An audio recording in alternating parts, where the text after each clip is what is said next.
带追查事件真相，掌握证据变化。观众朋友你好，欢迎持续加入新闻大白话，我是主持人谭英文。节目一开始来介绍今天的特别来宾，首先是国际政治专家赖岳谦。主持人好，观众朋友大家好。还有退役少将厉正杰。主持人好，各位观众大家好。好，稍后还有财经系的教授聂建中老师会加入我们现场。好，观众朋友，今天是3月24号啊。那一轮为什么每天都要讲一下时间呢？主要就是因为24号要加1哦，就是代表已经打到了第25天。好，这场仗看来打没完呢。尤其川普爱放话而且马上又丢了个性也让全世界看了真的是不飒飒。好，我们来看到伊朗现在呢，真实承诺4的行动。在第76波的攻势，也就是前一天的时候，他们就有特别讲说，使用的是无人机，还有这个吉亚姆跟佐勒菲卡尔导弹。好，所以我们带大家来看一下他们第76波攻势的画面。好，他们对以色列的军队还有基础设施呢，跟美军基地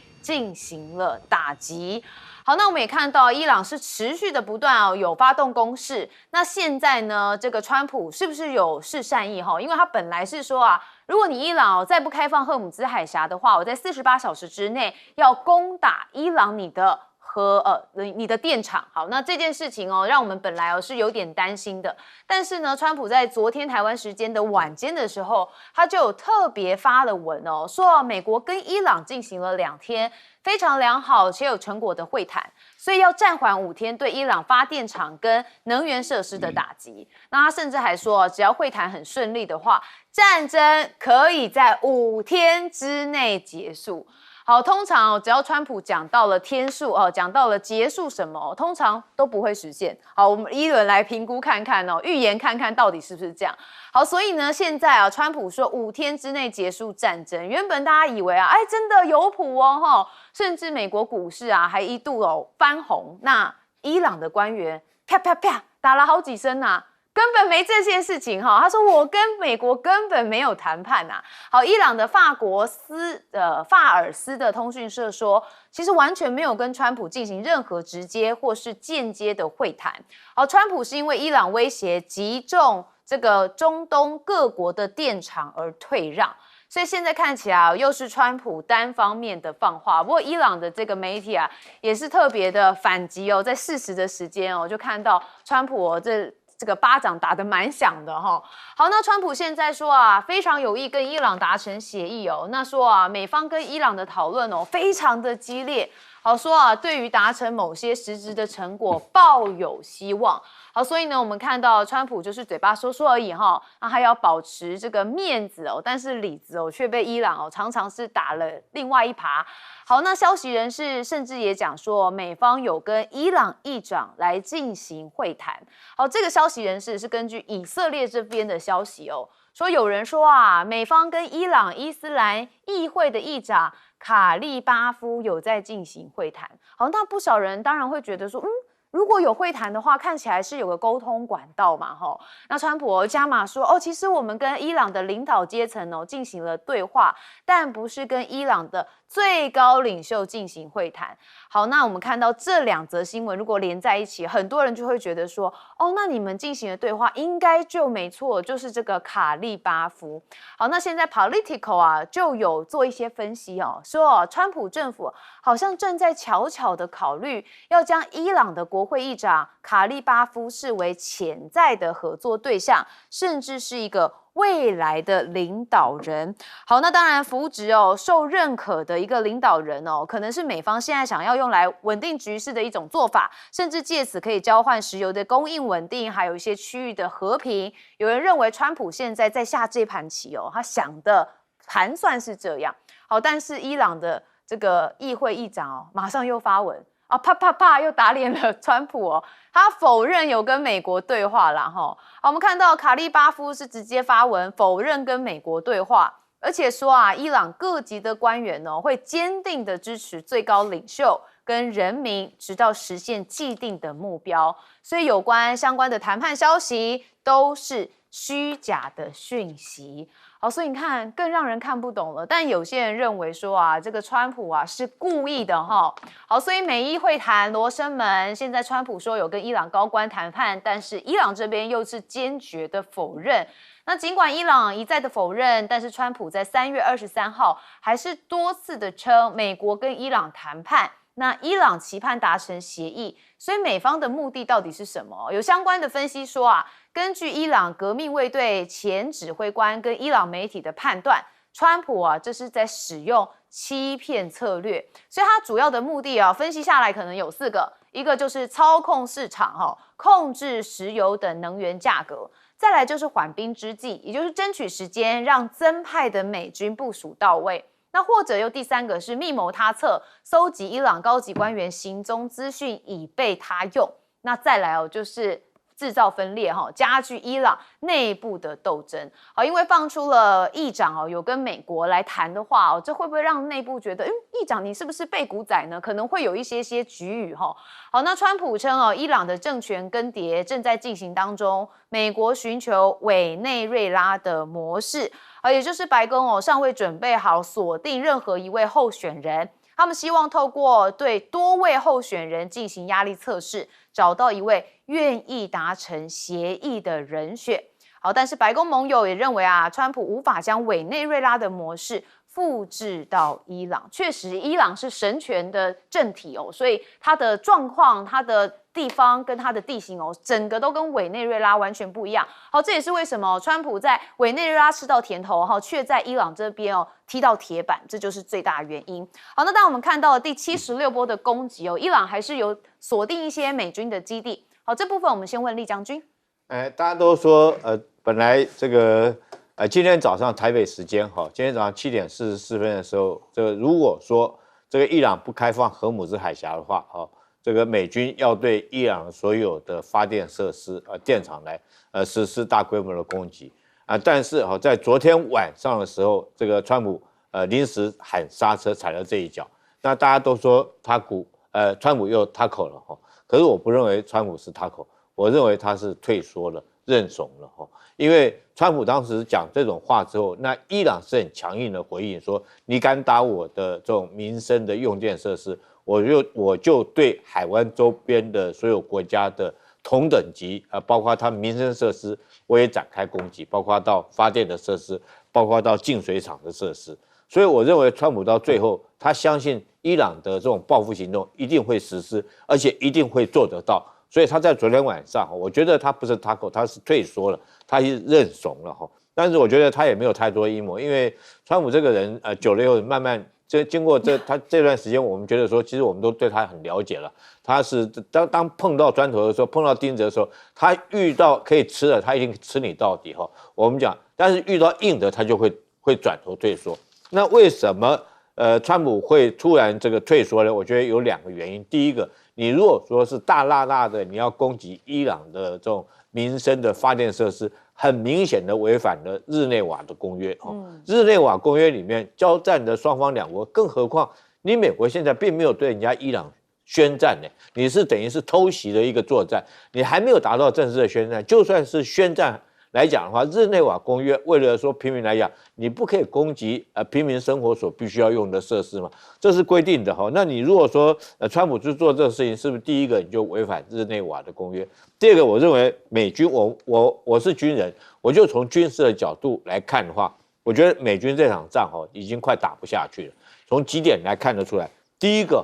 这个在昨天之前，这个伊朗对以色列发射了2枚导弹，这2枚导弹背后的战略含义是很大。这2枚导弹分别打动以色列的阿拉德跟迪莫纳这2个地方。迪莫纳是什么地方呢？是伊朗的核武研究中心，距离核武研究中心只有13公里，而且我们看到镜头来讲，确实这枚导弹穿透了以色列的防空火网，打到这个地方，距离核武研究中心这个13公里。那我想这个警告是非常的严重的，就是告诉以色列来讲，如果你敢动我的话，我真的有这个能力可以打中你的核武设施。那如果说打中核武设施，那后果就是很严重。那之所以阿拉德我们看到打中之后，这个包括到纳坦雅胡都亲自到这个地方去试导，带着记者过去，证明他真的被打到。所以伊朗现在的导弹攻击，它确实是有能力穿透以色列还有美国所提供的防空火网。那第二波的导弹，我认为对美国跟以色列这个威胁也很大。打什么地方呢？迪戈加西亚那个岛迪戈加西亚距离伊朗的本土有3800公里那么远。那伊朗对这个是英国的一个基地，但是它这一次提供给美国来使用。那美国要用这个基地做什么呢？它很明显用这个基地，它可以在这边降落 B-52或者是 B-2的轰炸机，来对伊朗实施战略级的轰炸。去年这个6日战争的时候，他用 B-2轰炸机在那边丢了钻地弹嘛。那现在如果说伊朗的导弹可以对这个迪戈加西亚3800公里远来做攻击的话，代表说美国你没有办法这边部署战略级的轰炸机以及加油机，对美国来讲，后续的战略级的作战任务就会产生很大影响。我觉得这2场的行动让美国知道说，他这一次碰到的确实是硬骨头。不是他想象中这么软弱无能的伊朗，所以在这种情况下，我认为川普昨天的退缩，在军事上面，他可能认为说他不见得纯粹军事作战，他可以讨到便宜，所以他才会退缩。失策赖教授怎么看？是这样的因为川普原来有下最后通牒嘛，就是我们讲埃德美丁书48小时，48小时没有开放海峡我就打，而且我要打你最大的电厂。48小时快到的时候，我们昨天还在讨论这个我们预估他不会打，对那但是他是不是他狗怂的就是他狗的意思因为怂的就是退缩，他狗就是退缩的意思那川普是不是又被认为退缩呢 ？CNN 认为不是 ，CNN 认为他是在炒作股票因为他每次上线对，也就是几次的川普的炒作股票，而且呢，历史证明这1年以来，川普的炒作股票赚了100-200亿美元放在荷包里面。第一次当然就是4月2号的这个对等关税嘛，第二次就是去年的6月的这个打伊朗也是造成的股市的激烈变动。那第三次就是今年的2月28号出手又打伊朗了，又造成股市的激烈变动。油价也激烈变动，还有金价都变动，都产生激烈变动，所以他 CNN 的统计跟分析认为，他的目的是在炒作他个人的股票，这是从美国的角度来。但是我们来看的地方是在于，就伊朗来说的话，他认为这是挑拨离间，为什么叫挑拨离间？在分化，那分化的目的是让他的援兵能够赶到，因为最新的消息您刚刚有说了。27号的时候，31远征军就会到了。那31远征军怎么会在海上飘那么久呢？因为我们在上礼拜就已经看到，他已经穿越了这个马六甲，对，以那个新加坡的南方海域了，已经看到了。那已经很接近这个海湾了，怎么会游1个礼拜还游不到那他基本上在等11远征军，11远征军也出发了，所以他2个要会合大概这样就有4000多个兵力了，再加上82空降旅也在准备，82空降旅是48小时内可以投送到任何一个地方，所以82空降旅是没有问题的，主要是这2个远征军要会合到。那当他会合了以后，因此预估27号到。现在的情况是这样子，由于伊朗的领导人他们为了避免被打到，所以他们是分散的，而且彼此之间是不在物理上面对面的见面的，他们的所有的都是透过通讯，或是透过传令兵，用最原始的方法来去传递讯息。那这样的话，对川普来讲，他就可以有挑拨离间的空间了。所以您看到他分3步走，第一步，他先透过 Politico 这个华府的八卦报，先把这个新闻放出去，说为什么他要突然间宣布说不打这个伊朗的这个最大的电厂，但是不代表美国跟以色列对伊朗的动作今天就停止了，没有还在轰炸嘛。然后也不代表伊朗对于美国、以色列的动作就停止，没有，今天还在轰炸，所以彼此之间还是轰来轰去。好，所以军事动作没有停止，但是第一步他就释放出讯息，说已经有谈判了。伊朗的外交部部长说没有，接着他第2步走又释放出讯息了，说跟谁谈判？谁跟谁谈判？那就是他的女婿跟他的密友跟这个国会议长来谈判。国会议长是到今天才回应说没有。那第三个讯息在同时就出来了，说委内瑞拉模式。那也就是说，海外的伊朗人流亡分子是不会回去的，是从内部里面来选拔他们能够亲美的，那不是就挑拨离间吗？所以我觉得美国采用的这个策略，一方面确实是情报收集，二方面挑拨离间，这代表什么？更激烈的动作正在准备开始了。好，那聂教授怎么看 ？OK， 我觉得这次蛮有趣的啊。我觉得川普他最后其实他心里已经受不了了啦。我觉得最重要，您刚刚讲到失策，因为他之前的好多个每一个的以为都没有真正发挥他想要的作为啦，因为他从头就行事错判嘛。因为之后他现在产生了非常多的意外和惊讶。我最少分得出了8个他的意外。第一个意外，他以为很短就能把人家说服了，结果没有想到一波又一波，竟然不够短，他随时想要收都收不了。第二个呢，他以为对方很快会投降，这跟第一个一样，对方完全不会跟你就是照你的招就投降了。第三个，他没有想到，他知道海峡这个科姆斯海峡非常重要，他认为以我的实力，以我的这个威慑力，你绝对没有办法这个锁喉这个海峡的。没有想到几乎被彻底锁喉了。所以伊朗这样的一个这个反击，让这个他真的受不了。他后来还有几个惊讶哈。第一个呢，他不知道这种神权精神的去中心化领导竟然是这么的扎实，竟然打掉一个还有领导者，打掉一个还有领导者，他怎么办呢？这个是一个问题啊，他找不到真正能够替代政权的人，这又一个惊讶。第五个惊讶，其实他很想谈判，但找谁谈判找不出来。他原不是找了一个卡里巴夫吗？这个是议长，好，议长也关节不小。但是我分析了，假设我这样来一个比拟，过去啊，在这个中日战争的时候，有所谓的汪精卫蒋介石，大家知道汪精卫做了什么角色吗？你说他坏吗？这个汉奸也不至于啊，他只不过认为中国被打得太惨了，我们应该这个让日本呢跟他好好的谈，不要再这样子敌对了，敌对下去我们会死伤更重。或许他是这样想的，他想释出一个小善意，那只是他自己的想法呢。这个川普听到了，好高兴了，有人要谈了。这个怎么会代表伊朗呢？我觉得这个呢，其实又是他心中的一个意外了。这5个，还有3个意外是国际间的意外。第一个，国际间没有想到这么一个不对称，我讲军事实力的不对称的伊朗，竟然这毛到底啊！以牙还牙而且他的策略完全是反击，而且他我觉得其实从某个人道角度，他是对等反击哦，他不是先打你哦。而且他知道实力打不到你美国，讲不好就打你美国军机要跟美国相关的，你知道这样子从这个角度是人道的，他只是不是去伤害别人，是你伤了我更多，我必须打你3分，让你感觉痛。我觉得是这样。还有一个第7个，我觉得这样，就是伊朗的实力他们大家惊讶到还真的不错啊。其实我觉得他们是一个由小放大、循序渐进的一个这个很多人形容叫地鼠打法，你知道吗？他第一个是马拉松打法，他越打越旺，越打越旺。那地鼠打法就是他的这个制造力呢，实际上还存在，他每天还在生产无人机，所以他由小打大，你知道吗？然后呢，这个也由小放大这样的一个这个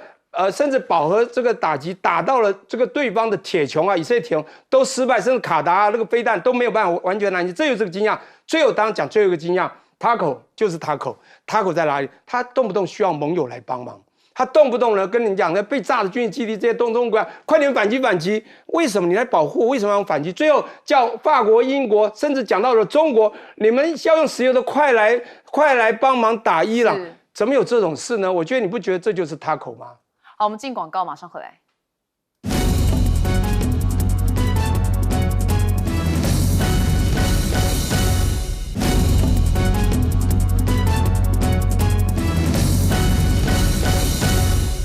刚刚我们不是才讲到吗？川普要延后5天的时间哦，先不打伊朗的最大发电厂。好，但这不就代表美国跟伊朗不动手因为我们看到在24号这天的时候，那伊朗的官员就对媒体来指控说川普说了要延后结果我们在伊斯法罕跟霍拉姆沙赫尔的2处能源设施还是被美国跟以色列联手袭击甚至这次还造成了部分设施受损，还波及到了民宅。好，所以呢，观众朋友，我们刚才讲到的是第76轮的军事行动嘛，那他现在在今天清晨呢，伊朗这边展开的是第78轮的军事行动。那他们这一次行动当中就使用了多型的导弹，还有攻击型的无人机。好，相关的影片画面也出来了，他们对埃拉特、还有迪莫大、还有特拉维夫的北部有进行目标的打击，同时也打击了涉及部分的美军基地。伊朗方面表示，相关的打击由精确制导导弹跟无人机来完成。好，那当然，伊朗是持续的发射另外一项武器，就是极速飞弹。好，那有伊朗的极速飞弹在以色列的海法上空散布开来。好，以色列方面虽然尝试着要拦截，但是于事无补。所以你可以看到这个后续有一颗小枚的小弹头这个引爆造成不算小的破坏。好，所以可以看到这个极速飞弹这个爆炸力跟这个破坏力也是蛮强的。那以军狂炸德黑兰大停电那当然他们就说我现在要以牙还牙。这是以色列军队表示对伊朗的首都德黑兰心脏地带来发动大规模的空袭。好，目标是恐怖基础设施。然后新一波的空袭让德黑兰多个地区传出了剧烈爆炸声而停电。好，那这个德黑兰大停电就在这个川普说48小时的这个时间之内。好，所以大家本来还以为川普是真的动手了，就后来发现是因为以色列军队对他们实施了大规模空袭所导致的。好，那德黑兰的大停电也传出有爆炸，伊朗的官媒甚至也公布了潜在攻击的设施清单因为他们就很不开心嘛。好，除了海水淡化厂之外，那竟然发现说这个阿拉伯联合大公国西部沙漠靠近沙烏地阿拉伯边境有一个这个巴拉卡核电厂，因为它拥有4座的反应炉。那大家看到这名单之后就有点担心好，那伊朗高层就说这战争会持续直到获得损害赔偿以及解除制裁为止。那现在大家最担心的就是这场美伊开战会不会外溢成一个中东的全面战场。我们先看到以色列驻美大使他说你们伊朗的革命卫队里面也有内讧他说据传伊朗的伊斯兰革命卫队跟巴斯捷的民兵内部小型单位已经开始拒绝出现的这个出勤服役。他说这个残暴的政权根基是正在出现的裂痕。好，反正也是离间的手法就对了啦。好，那华盛顿的邮报则说美军向中东地区大量的增兵，而且这川普威胁要铲平伊朗的能源设施，就显示这个战争的态势可能朝着掌控荷姆兹海峡跟关键能源基础建设的一个中战路线来前进。那以色列官员就补充说，如果德黑兰重新生产了弹道飞弹或是发展核武，他们就会再对伊朗来发动打击。那等到美军的增援到位，这战争可能就会进入到一个新阶段。好，那这个美军的增援到位，可能就如同刚刚我们赖教授所说的可能会有美军的人力直接下去。那这恐怕也会在美军这部分是另外一个新的状态。好，那伊朗的媒体也说真主党已经对了以色列发动了60多次的军事行动。好，但是现在以色列军方也有特别说，他们的部队有误射炮弹造成了以黎边境有1名农民死亡。好，这名农民是以色列人好，这是以色列跟黎巴嫩发生边境冲突以来首度传出以色列的平民罹难。那到现在这个战争到底要打到什么时候？目前看起来美国还骑虎蛮难下的纳坦雅胡有说啦，在美国跟以色列联手对伊朗持续施压之际，川普认为目前已经出现了这个透过谈判结束冲突的契机来达成战争目标。但是达成协议之前还是会持续的轰炸伊朗跟区域代理的势力，就像是黎巴嫩的真主党。那现在有伊朗的顾问说美国早就想收手了以色列硬要继续打。那这场战争这是伊朗的最高资深的军事顾问说在1个多星期前实际上就已经全部结束了。那美方想要停火但是纳坦雅胡不想下车啦，执意推动才导致战火延烧至今。好，所以整个战争的局势哦，不只是美方的川普，还包含是以色列的纳坦雅胡，都还是关键哦。那当然现在也有可能美以要收手了，但是伊朗不想收手，那就代表这战争真的相当的复杂哈。好，我们看到了美伊的战火越烧越大，包含了就是有2大能源设施，伊朗这边遭到了轰炸。我们先问李将军。确实是这样。我认为美国来讲，川普这时候可能想抽手，抽腿，然后不打了。可是我们看伊朗也不是说一直要打下去，可是他的条件要美国答应要达到以后，他才愿意收手。所以短期之内，我们看到伊朗他如果达不到他作战战略目标来讲的话，他可能不是这么轻易的就善罢甘休，尤其是说他现在整个战况对他掌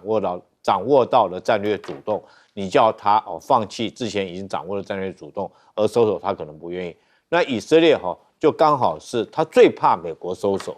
那来讲，他最担心，因为从这个战争一开始，我们看出来就是以色列把美国拖下水的嘛。到现在这个美国被他拖下水，那川普就跟也不知道怎么办。那到现在为止我相信以色列来讲一定不愿意美国抽腿。美国如果抽腿的话，以色列要独自面对伊朗还有周边的这些国家，包括胡塞包括黎巴嫩真主党。那现在以色列在北边来讲，他对伊朗对东边来讲跟伊朗是互相的导弹或者是飞机的空袭作战。但是他最担心的，我认为最担心的反而是黎巴嫩的真主党到现在今天最新的讯息，以色列已经挥兵进入黎巴嫩南部地区，那他目标是攻到利体纳塔河那一线。利塔河是东西的一条河流，它大概在黎巴嫩的南边的境内，它打到那条河，那以色列想要借着那条河来阻绝黎巴嫩真主党对他发动攻势。所以战争可以说是全面已经展开。可能各位还不晓得一件事情，现在来讲北约很低调，你知道吗？这你没听错，我现在要讲一件事情。伊朗来讲，除了打周边的海湾国家，他也对土耳其发射了2枚导弹这个之前都已经讲。但是土耳其大家不要忽略，土耳其是什么国家？它是北约的国家那北约第5条里面讲，只要有一个国家被攻击来讲的话，其他的国家要共同来帮助这个国家打仗。那为什么北约到现在很低调，不讲这件事情？那土耳其也不太提这件事情。我觉得是他们想要尽量克制，不要让这场战火持续的外溢。但是伊朗去发射2枚打土耳其第1枚你可以说是误射，但第2枚我就不认为是误射，他是刻意要让这场战火来挑大。战争有一个特色，战争为什么说不要轻易启动战争？各位，战争一旦启动之后，不是说某一个人想停战就停战，很难结束。它就像火车一样甚至于它就像一条轮船一样。这个汽车你还可以说刹车，你都还有一段刹车距离。那火车你不是想刹车你就刹得住，那也绝对不是一个人就可以将这辆车子刹得住那现在来讲，如果川普想要刹车，我认为他能力已经不够了。可能美国的土地之内这个可能有一些人不让他刹车。那你认为，我现在问一下，你认为伊朗来讲有谁能够刹车的？我觉得伊朗来讲，就算是有人愿意刹车，他也不见得能够把这个车刹住。那以色列国土境内更是如此就算是有人想要停止，可能他也刹不住这个车。所以这场战火会扩增到什么程度？会不会引发更大的冲突其实我觉得这可能性是非常高的。好，如果可能性很高，我们大家就要思考一下，如果真的发生这样的事情怎么办赖教授。目前来讲，我们是束手无策了。是但是还好，相关的国家都有相当的克制例如说，对以色列来讲，他很希望海湾的国家，尤其是逊尼派的这些海湾国家，他介入这场战争，跟以色列交战，所以他一直不停的，要不就是在挑拨，要不就是在挑衅，要不就是在煽动海湾国家跟伊朗发生冲突。那这样的话就会彻底终结了中国大陆长期以来努力的把这个逊尼派跟什叶派拉了握手言和的这个努力这个就成果就化为乌有。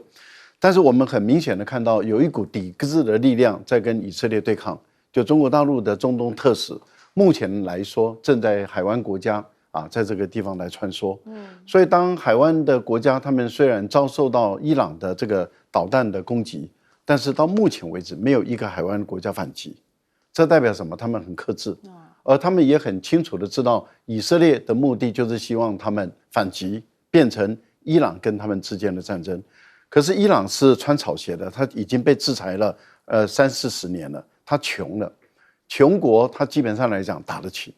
而海湾国家是富国，都富得不得了的，因为他们没有被制裁，他们的石油到处卖，然后他们还可以建未来城，他们还可以建半导体的数位中心，他们本身都非常，连一些达官显要，他们的车水马桶都用黄金打造的。这么的富有的海湾国家，不管是阿联酋、卡达、沙特等等，那你想他们怎么愿意说跟一个这么穷的，但是武力不弱的伊朗来打仗？这一打那就全部都毁了嘛。那都毁了，其实最有利的就是以色列了，因为对以色列来讲的话，他们永远都是伊斯兰国都是伊斯兰教的国家，所以对于以色列来说，如果你能够让穆斯林的国家自相残杀，对他来讲是最大的获益。但是我们到今天为止，我们没有看到海湾的国家即使被打，他们介入跟伊朗直接交战。所以到目前为止，这场战争还是伊朗跟美国跟以色列的战争。可是伊朗跟美国跟以色列的战争，您看到还是有节制因为你目前没有看到把这个地面像地毯式的轰炸，美国没有这样做，以色列也做不到，伊朗也没这样做，那就变成什么？都是好像我们823炮战之后一样。就是我打2枚，你打我2枚，我打你2枚，你打我2枚，就这样没完没了的打，要打到什么时候，大家也说不一定。可是我们要问以色列跟美国的，就是你发动的这场战争，你拿到什么好处？没有。伊朗没有妥协，没有屈服，但是你也没有从伊朗中得到好处。可是你自己烧了军费，你自己本身也挨打，其实是3败俱伤。好，聂教授怎么看 ？OK， 我觉得从头到尾大家都看得很清楚就是。以色列他一直想打，但实力呢不够大，他地位不够大，这一定要把他的这个我们讲说好友或者爸爸呢拖下水。结果呢，美国呢狂妄自信结果没有办法，竟然拖下了泥沼，还不只是水，这个麻烦了。现在呢，这个伊朗呢真实承诺他的真主，哇，78次，各位想想，才24天呢，你除以一下3.25，一天。反攻3次，3点多次。黎巴嫩在1个礼拜后也被圈出去，真主党出现了，他打了60次，大概15次7天，那么一天也是将近4次。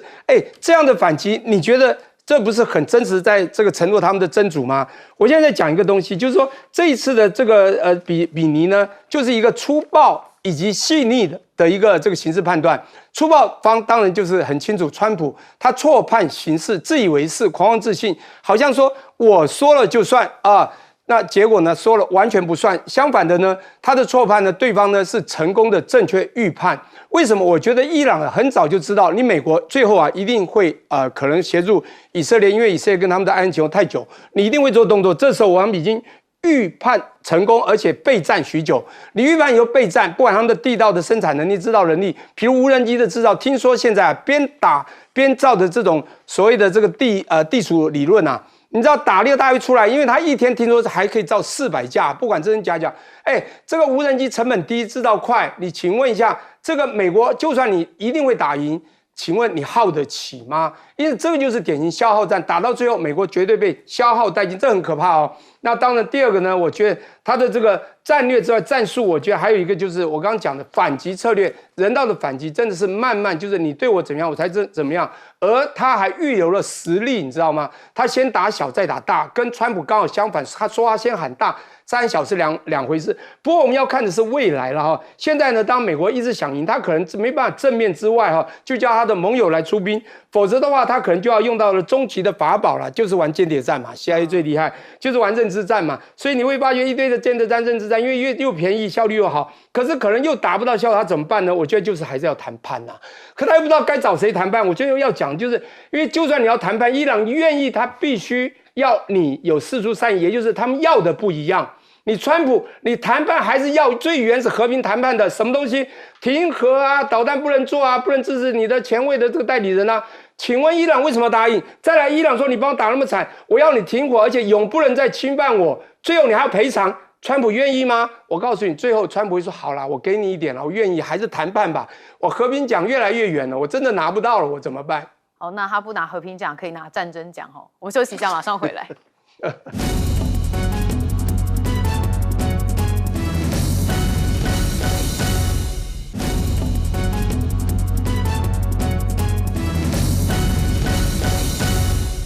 好，我们看到了，不管是第74波还是78波，现在伊朗针对的就是美国的军事基地。好，所以我们大家来看一下这个前后对照的照片哦，就是伊朗方面公布了，这包含是巴林、科威特跟沙特阿拉伯，就沙烏地阿拉伯境内的美军基地受袭击的前后对比照。好，那当然左边这个就是前的照片 before 那这个右边就是 after， 所以你可以看到中间这一块是被打烂了，是直接焦黑的。好，那伊朗军方消息人士说在战斗当中会展示新惊喜surprise 可能会带来重大的效果。好，这是他们说的这未来几天会有一些不一样的状态。好，那伊朗的伊斯兰革命卫队则说革命卫队跟民兵武装的动员穷人组织的主力部队还没有投入战场那在必要的时候会出动，那战斗势必会更加激烈。好，也是喊话做出了警告。好，那伊朗的军方也特别讲说，已经有效的控制赫姆兹海峡，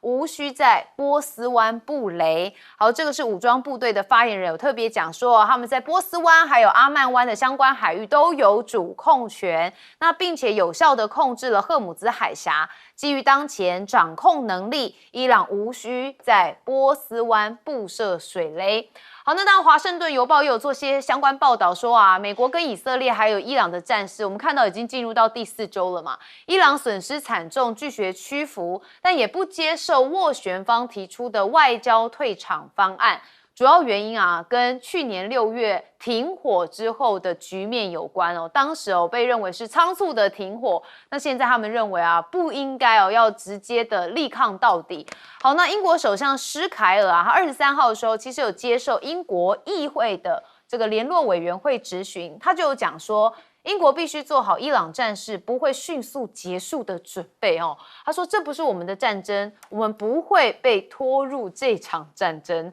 干嘛呢？一轮打一个问号。好，但现在呢，川普想说这个如果达成协议会接受伊朗的浓缩铀，那甚至还要跟伊朗一起共管赫姆兹海峡。好，话都是川普说的他就是一个人的武林，但是你要看人家要不要那美国的第2支两栖打击群挺进中东，那也看到了美国五角大厦被说是正在派遣大黄蜂级的两栖攻击舰全狮号跟两栖打击群，搭载的大约是2500名第11海军远征群的兵力。从加州的圣地亚哥港启程，经由西太平洋前往中东来部署。好，要支援都是针对伊朗的新一轮冲突。那现在纽时还说其实五角大厦有官员透露，他们正评估要调派的是陆军第82空降师的一个作战旅跟部分的师级人员，要支援在伊朗的军事行动。那甚至哈格岛上面的机场在最近不是遭美军轰炸受损吗？那有一些美军的前指挥官认为更可能的做法是先由陆战队登场。好，那陆战队的工兵单位可以迅速的修复跑道跟其他的机场基础设施。那修复完成之后，美军就可以开始透过运输机来运送装备补给，必要时会有投送部队。好，目前大家是帮忙这样子分析啦。我们待会请专家帮我们解析一下。好，那耶路撒冷的邮报则说美国的高层官员最近有向以色列跟其他的国家对口官员表示说美国好像没有其他的选择，只能发动地面军事行动，夺取的就是伊朗的哈尔克岛。好，那美国的新共和周刊也有报道说随着中东的战火持续的升级，川普现在就是骑虎难下嘛。那川普在23号的时候还跟赫格塞斯共同出席了位在田纳西州的圆桌论坛。好，那川普就讲说当初提议解决伊朗这个大麻烦赫格塞斯你就是第一位表态支持动武的人而且强调绝对不能让对手拥有核武。不是你说的吗？好，就有这个自由派播客主持人他看得比较透彻，他说赫格塞斯下次的简报会上面恐怕就要背下这个黑锅了川普这句话讲的是在找战犯他的意思就是他在找一些锅给谁背看起来这锅就是赫格塞斯要背啦好，那我们看到因为包含的是美军基地，现在伊朗也是持续的把他们当成攻击的目标。我们一样先问将军。空降作战或者是机降作战绝对不是想象中这么容易。有关空降作战，我举2个战史给各位听就知道。第一次是2次世界大战的时候，那美军认为他诺曼底登陆之后，他进展得非常迅速，他得要加快作战的启程，所以他就用空降部队这个英国的空降部队去夺取这个沿路他进攻路线的桥梁，他先用空降部队下去把这桥梁占领桥梁之后，然后地面部队推进，会师作战很快就推进去。就没想到这场作战后来有一部电影叫做《夺桥遗恨》，全部在那边被歼灭了。这下去的部队因为没办法会师就被歼灭了。那你现在82空降师你要不要重演？那我们台湾也有一场战役，空降作战叫东山岛之役最后也是空降部队全部跳伞下去，在那边因为得不到后续的援军几乎被全歼。那机降作战用直升机降落的。最有名的一场战史是美军在越战的时候叫德浪谷之役，其实这部也被拍成过电影，叫做《勇士们》，梅尔吉伯逊演的。大家去看那场战，美军认为他的这种直升机作战力能力很强，他想要深入北越的敌后，到那边占领一个基地以后，切断越军的这种补给线，结果没想到这个营第7骑兵团的第3营下去之后。结果没想到这个后续资源没办法支援，因为你后续的资源你都必须弹药啊、补给啊或者伤兵后送，你都要用直升机，但是你这个直升机后续全部在敌人的炮火之下，所以这个营守到最后还是撤出来。那为什么那时候能够撤出来呢？我觉得这个战争电影上面最后一幕那是真的非常的悲壮，那叫断剑计划。什么叫断剑计划呢？就是叫飞机来轰炸自己的这种土地，就是今天我全部躲到壕沟里面，躲到伞兵坑里面。那因为北越的部队已经攻进来了嘛，已经攻进我本来这个空降堡，我已经被人家攻进来，我四周全部都是越军，这时候我就有一个地方能够躲，就是我挖了碉堡坑道，我躲在里面，然后叫飞机过来往我自己的阵地里面丢炸弹。那因为越军越南的军队那个时候没有地方掩蔽，所以将越军炸死都是越军。那美军幸存的那时候赶快利用这空隙的时间赶快撤退出来。那现在美军这异想天开，我想说这场战役，我一个军人来看的话，你不管是你要用这个2栖登陆，2栖它可以做垂直登陆了，它有很强的语音直升机可以垂直登陆作战，或者是2栖登陆作战。或者是你这个82空降师的作战，你最后重点就是说，空降或机降最重要，或登陆作战最重要的是你要有后续的援军，你后续的资源要上得去，你后续的补给品要上得去，还有你重装备要上得去，你战车、大炮这些东西要上得去。如果你这些上不去的话，你的战力是有限的。你知道吗？我们这个打仗的时候，我们一个阿兵哥我们很明显的补给量叫做这个每一个兵身上当过兵应该都知道，身上你总共带多少发子弹去打仗？我想总共150发因为每个阿兵哥身上4个弹夹嘛，加上枪上一个弹夹30发，总共加起来150发，加上2颗手榴弹，这是一个单兵的戏。你认为150发能够打多久？那很快后面弹药随时要送上来，所以部队编制里面有一个兵叫做弹药兵大家都知道有一个弹药兵，一挺机枪，射手、副射手。另外来讲，光弹药兵有编制4个，那因为弹药是非常非常吨重的。另外，我小时候在台湾当过兵的以前在这个单兵战斗教练的时候，都听过班长下命令的时候跟你讲过一句话：这个每人现在口粮1餐份，没有命令不得食用。有当过兵的应该都记得这句话，就每一个人只能带1包口粮，那没有到万不得已的时候你不能用。我如果能够给你送粮食上去，送食物上去，我就用送的。那如果说实在是弹尽援绝的时候，你最后还有1包这个干粮放在背包里面，救命的，那是救命，那到最后关头才能够吃。我想当过兵应该都记得这句话。那你现在美军，如果你贸然的，不管在哈尔科岛或者是哈姆兹海，这海峡这个几个重要的据点，你在那边抢滩或空降登陆，那试问一下，你后勤的资源上得去上不去？你如果上不去，是不是重演你的这个德浪谷之役，重演你的夺桥遗恨？好，感觉起来有可能会把美军是送死赖教授。现在看怎么打法还有看到底哪一个是佯攻，哪一个哪一个是假性的攻击，哪一个是真的攻击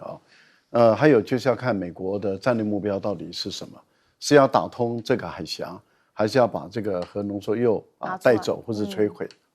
或者是说要夺取伊朗赖以经济生存的90%原有的这个岛，就哈尔科岛。可是问题是你即使控制了这个哈尔科岛，但是你的油如果运不出去的话，意义也不大，因为你平抑物价的油价的方法也没办法达成，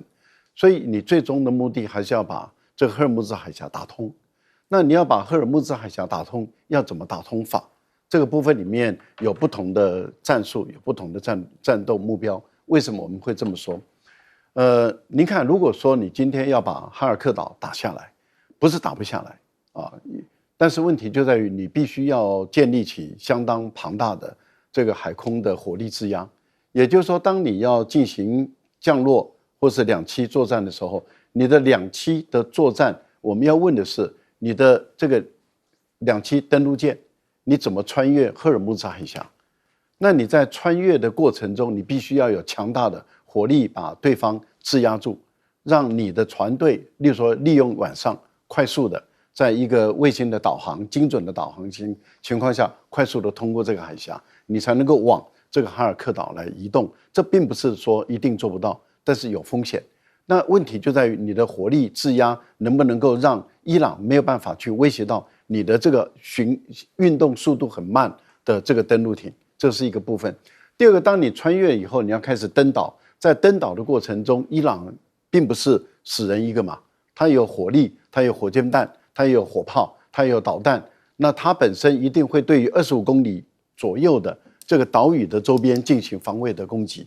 那在这个过程里面，你能不能用强大的海军跟空军的火力，能够把这个伊朗的全部都压住，然后让它能顺利登岛，甚至开始往外推？这个部分里面还有就是你的后勤补给够不够，你的弹药够不够？这个对于美国来说都是一个考验。所以美国本身的参谋本部，他要写这个作战计划的时候，要写得很完整。而且他的兵力还有物资的调动的整个作业计划都要写得很完整。那当然，最后的决策就在川普了。川普是做最后的决策者，但是你一个政治人物一旦做了决策，对军人来讲就是把任务完成而已。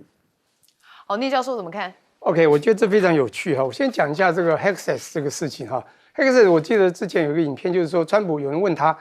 为什么打死这些小孩子在这个小学？他说，这个是伊朗自己打的。当然，我希望的不是 AI， 他就说，对不对 ？Hexas 对不对？Hexas 对。你要知道啊，这个行事风格特别狂妄自信的川普，他现在在美国，其实在这个任命上他是非常集权，他所有旁边都是中心内阁。请问中心内阁来干什么的呢？当然要背黑锅嘛，甚至挡子弹都应该啦。所以最后啊，川普最后出现很多问题的时候，我觉得他旁边中心那个可能会一一倒霉了。我现在回来讲一下，刚看到那个 map， 就这个地图，把那个军事基地原始的和后来被反击的这个美国军事基地秀出来，我就感觉到伊朗这次反应真的是有序，不像川普打的东西从头到尾你看无序，自以为声浪很大。又不对了，再征兵又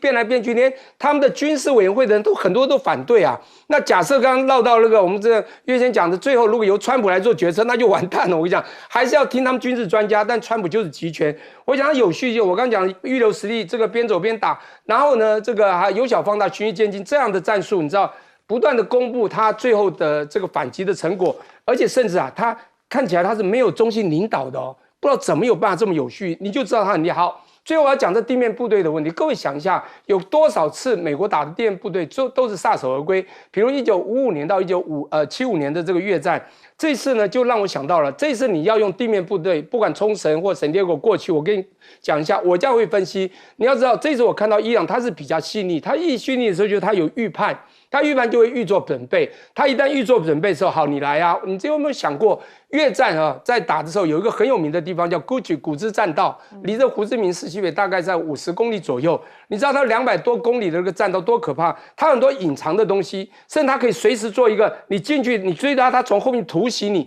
还有更多的陷阱。那当你的这个所谓阳谋都被人家看到，地面部队要来。